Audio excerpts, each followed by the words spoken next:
ਇਹ ਜੀ ਸਾਡੇ ਬੁਆਰਚੀ ਨੇ ਤੇ ਅੱਜ ਸਬਜ਼ੀਆਂ ਵਾਲੇ ਚਾਵਲ ਪਕਾ ਰਹੇ ਨੇ।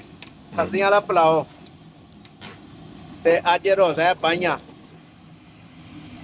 22 ਰਮਜ਼ਾਨ ਮੁਬਾਰਕ ਹੈ ਤੇ ਮੰਗਲ ਦਾ ਦਿਨ ਹੈ ਔਰ 2 ਅਪ੍ਰੈਲ 2024।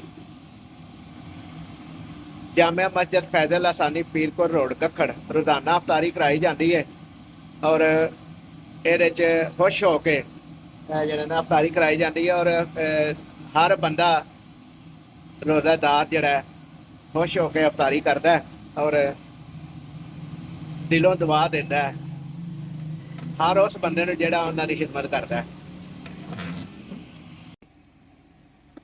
ਇਹ ਹੁਣ ਦਮ ਦਿੱਤਾ ਜਾ ਰਿਹਾ। ਅੱਲਾਹ ਤਾਲਾ ਉਹਨਾਂ ਲੋਕਾਂ ਨੂੰ ਜਜ਼ਾ ਦੇ ਜਿਹੜੇ ਇਸ ਖੈਰ ਖੈਰ ਦੇ ਵਿੱਚ ਸਹੀ ਨੀਅਤੋਂ ਹੋ ਕੇ ਹਿੱਸਾ ਲੈਂਦੇ। ਨੀਅਤੋਂ ਜਿਹੜੇ ਹਿੱਸਾ ਲੈਂਦੇ ਨੇ ਅੱਲਾਹ ਤਾਲਾ ਉਹਨਾਂ ਨੂੰ ਜਜ਼ਾਏ ਖੈਰ ਅਤਾ ਕਰੇ ਔਰ ਅੱਲਾਹ ਤਾਲਾ ਨੀਅਤਾਂ ਦਾ ਹਾਲ ਬਿਹਤਰ ਜਾਣਦਾ। ਦਮ ਪੁੱਟ ਲਿਆ ਗਿਆ ਤੇ ਬੁਰਜੀ ਸਾਹਿਬ ਨੇ ਆ ਸਾਡੇ ਇਹ ਦੇਖੋ ਮੇਰੀ ਇਹ ਵੇਖੋ ਰਮਜ਼ਾਨ ਸ਼ਰੀਫ ਦੇ ਵਿੱਚ ਰੋਜ਼ੇਦਾਰਾਂ ਦੇ ਖਿਦਮਤਗਾਰ ਨੇ ਆ ਬੱਚੇ ਜਵਾਨ ਤੇ ਕਾਲਜ ਸਕੂਲ ਵੀ ਪੜ੍ਹਦੇ ਨੇ ਲੇਕਿਨ ਇਹ ਜਜ਼ਬਾ ਇਹ ਰੋਜ਼ੇਦਾਰਾਂ ਦੀ ਖਿਦਮਤ ਦਾ ਇਹਨਾਂ ਦੇ ਅੰਦਰ ਕੁੱਟ ਕੇ ਭਰੇ ਆ। ਤੇ ਚਾਵਲਾਂ ਦੀ ਜਿਹੜੀ ਦੇਗ ਪੱਕੀ ਸੀ ਉਹ ਚਲੀ ਗਈ ਹੈ ਰੋਜ਼ੇਦਾਰਾਂ ਦੀ ਖਿਦਮਤ ਵਾਸਤੇ ਤੇ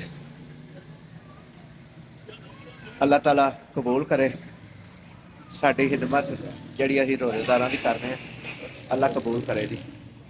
ਰਾਸਤੇ ਜਿਹੜਾ ਨਾ ਪਾਣੀ ਲੈ ਕੇ ਆਉਂਦੇ ਨੇ ਫਿਲਟਰ ਤੋਂ ਲਿਆਉਂਦੇ ਨੇ ਪਾਣੀ। ਹਾਲਾ ਮੋਟਰ ਤੇ ਮਸਜਿਦ ਮਦਰਸੇ 'ਚ ਵੀ ਲੱਗੀ ਹੈ। ਇਹ ਦੇਖੋ ਕਿੰਨੀ ਲਗਨ ਦੇ ਨਾਲ ਜਿਹੜਾ ਨਾ ਬੱਚੇ ਕੰਮ ਕਰਦੇ ਨੇ। ਰੋਣਾ ਖੋਲੋ ਜੀ।